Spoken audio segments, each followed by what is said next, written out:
प्रभु का वचन पढ़ेंगे भजन 30 अध्याय। भजन उसका 30 अध्याय, इसके अंदर 12 आयतें हैं। हम 12 की 12 आयतों को पढ़ेंगे। भजन उसका 30 अध्याय। एक वचन मैं पढ़ूंगा और एक वचन हम मिलकर पढ़ेंगे जोर से। भजन उसका 30 अध्याय, उसका पहला वचन।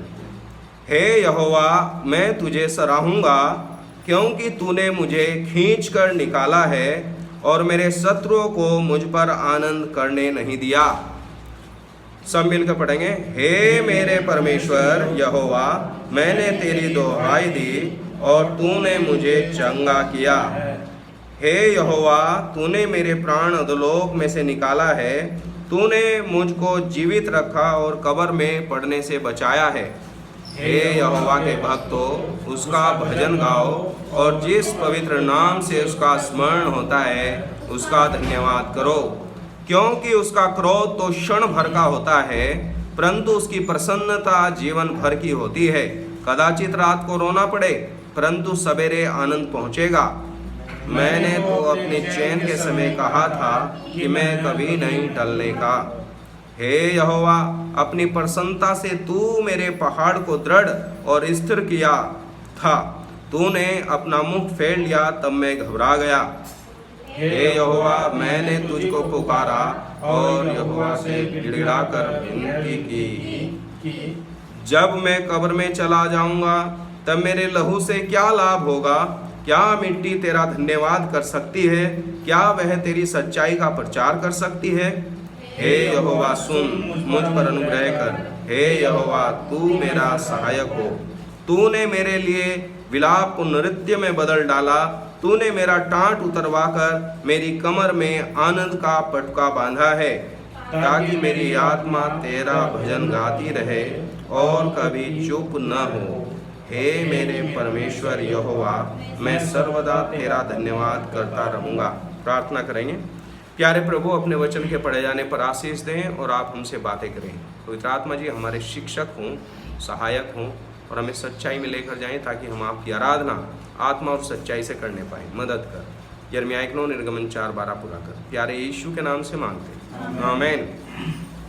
आज हम प्रभु के वचन के ऊपर ध्यान करते हैं और हम इस बात को ध्यान करेंगे कि हम प्रभु के लोगों को परमेश्वर की आराधना क्यों करनी चाहिए। ऐसे क्या कारण प्रभु के वचन के अंदर लिखे हुए जिनसे हम कह सकते हैं कि हम इस कारण परमेश्वर की आराधना करनी चाहिए। मेरे भाई बहनों, कारण तो बहुत सारे हैं, लेकिन जो भजन 30 के अंदर कुछ कारणों पर, विशेष कारणों पर जो प्रभु के दास ने प्रकाश डाला है, पवित्र आत्मा जी ने खास प्रकाश डाला, उन बातों को हम ध्यान करेंगे। और पहला वचन में ऐसा लिखा गया, हे यहोवा, मैं तुझे सराहूंगा क्योंकि तूने मुझे खींचकर निकाला है। क्या लिख रखा? तूने मुझे खींचकर निकाला है। नोट करो, हम वही आदमी परमेश्वर की आराधना कर सकता है जो परमेश्वर के द्वारा खींचकर निकाला गया हो। अगर वो अभी तक निकाला ही नहीं गया तो वो परमेश्वर की आराधना नहीं कर सकता। अब सवाल ये है कि उसने खींचकर कहाँ से निकाला है। हमें मालूम होना चाहिए कि उसने हमें खींचकर तो निकाला है, लेकिन कहाँ से निकाला है, हम इस बात को पढ़ लेंगे। और हम पढ़ेंगे भजन 40 का 2 वचन। भजन उसका 40 अध्याय 2 वचन। या लिखा या, उसने मुझे सत्यानाश के गड्ढे और दलदल की कीच में से उबारा और मुझको चट्टान पर खड़ा करके मेरे पैरों को दृढ़ किया है। अब बताइए कहाँ से निकाला? कैसी कीचड़ है वो? पाप की कीचड़। कैसी दलदल है वो? पाप की दलदल। और सत्यानाश के गड्ढे से, कौन सा गड्ढा है वो? सत्यानाश का गड्ढा। देखो, इस दुनिया के अंदर बड़ा भयंकर गड्ढा है, जहां से प्रभु ने अपने लोगों को कैसे निकाला? खींच कर निकाला। प्रभु की स्तुति करें। और यहाँ पहले वचन में लिख रखा है, हे यहोवा, मैं तुझे सराहूंगा क्योंकि तूने मुझे खींच कर निकाला है। हम लोगों को प्रभु की आराधना करनी है, इसलिए आराधना करनी क्योंकि उसने हमें सत्यानाश के गड्ढे में से खींच कर निकाला है, दलदल में से खींच कर निकाला है, और हमें उसकी आराधना करनी और हम उसकी स्तुति करनी। दूसरा कारण हम पढ़ेंगे, और मेरे शत्रुओं को मुझ पर आनंद करने नहीं दिया। शत्रु कौन है हमारा? शैतान। अरे शैतान खुश नहीं हो, जब एक आदमी उस गड्ढे में से निकल जाता तो शैतान क्या होगा? खुश होगा? वो तो दुखी हो जाएगा, यार ये भी निकल गया भाई, ये एक जना फंसा पड़ा था ये भी निकल गया। तो शैतान दुखी होता है जब प्रभु के लोग, प्रभु की आत्मा, परमेश्वर अपने लोगों को क्या करता है? निकालता है। चाहे वो पाप में से निकाल रहा, सत्यानाश के गड्ढे में से निकाल रहा, या कोई ऐसी मृत्यु की घाटी में से निकाल रहा। प्रभु की स्तुति हो। तो शत्रु आनंद नहीं कर सकता, शत्रु निराश हो जाएगा। प्रभु की स्तुति हो। शत्रु निराश होता है, लेकिन आनंद कहाँ होता है बताओ? आनंद स्वर्ग में होता है। बाइबल में लेकर क्या, जब एक पापी मन फिराता है तो स्वर्ग में बड़ा आनंद होता है। प्रभु की स्तुति हो। शैतान निराश हो जाता है, वो दुखी होता है, लेकिन स्वर्ग में आनंद होता है। हम तीसरी बात, हम क्यों प्रभु की आराधना करेंगे? 2 वचन में लिख रखा है, मेरे परमेश्वर यहोवा, मैं तेरी दुहाई दी और तूने मुझे चंगा किया है। प्रभु की स्तुति हो, उसने हमें चंगा किया है। बताओ कहाँ हमें चंगा किया? हमारी आत्मा पाप के कारण बीमार थी। देखो हमारी जो आत्मा थी उसमें पाप का रोग था। कहाँ का रोग था? पाप का रोग। तो प्रभु ने क्या कर दिया? हमारी आत्मा को चंगा कर दिया। हमारे शरीर में कई बार दुख तकलीफ रहती है। आप इस हर वचन को बहुत गहराई से और सच्चाई से पढ़िएगा। शरीर तो नासवान है, शरीर तो मिट्टी है, एक दिन मिट्टी में मिल जाएगा, लेकिन हमारी आत्मा परमेश्वर ने बचा ली। प्रभु की स्तुति हो। अब हम चौथी बात देखते हैं, 3 वचन। हे यहोवा, तूने मेरा प्राण अधोलोक में से निकाला है। प्रभु की स्तुति हो। कहाँ से निकाला? अधोलोक से। अभी हमने पढ़ा था कहाँ से निकालना था? सत्यानाश के गड्ढे से, दलदल से। अब क्या पढ़ा हमने? अधोलोक से निकाला है। हम प्रभु की आराधना करें कि उसने हमें कहाँ से निकाल लिया? हमें उसने भयंकर नरक से बचा लिया। प्रभु की स्तुति हो। और बाइबल में लिख रखा 3 वचन के दूसरे हिस्से में, तूने मुझको जीवित रखा और कब्र में पड़ने से बचाया है। उसने हमें बचाया है। प्रभु की आराधना हो, प्रभु की स्तुति हो, उसके नाम की बड़ाई हो। फिर हम पढ़ते हैं प्रभु के 4 वचन। हे यहोवा के भक्तों, उसका भजन गाओ और जिस पवित्र नाम से उसका स्मरण होता है उसका धन्यवाद करो। जिस पवित्र नाम से उसका स्मरण होता है, कौन सा नाम हो? सब नामों में श्रेष्ठ। हर एक मुंह अंगीकार करेगा, हर एक जीव अंगीकार करेगी, हर एक घुटना टिकेगा। स्वर्ग के नीचे, पृथ्वी के ऊपर सिर्फ एक नाम है, उसी नाम के लिए हम उसकी आराधना करनी। क्या नाम हो? यीशु नाम।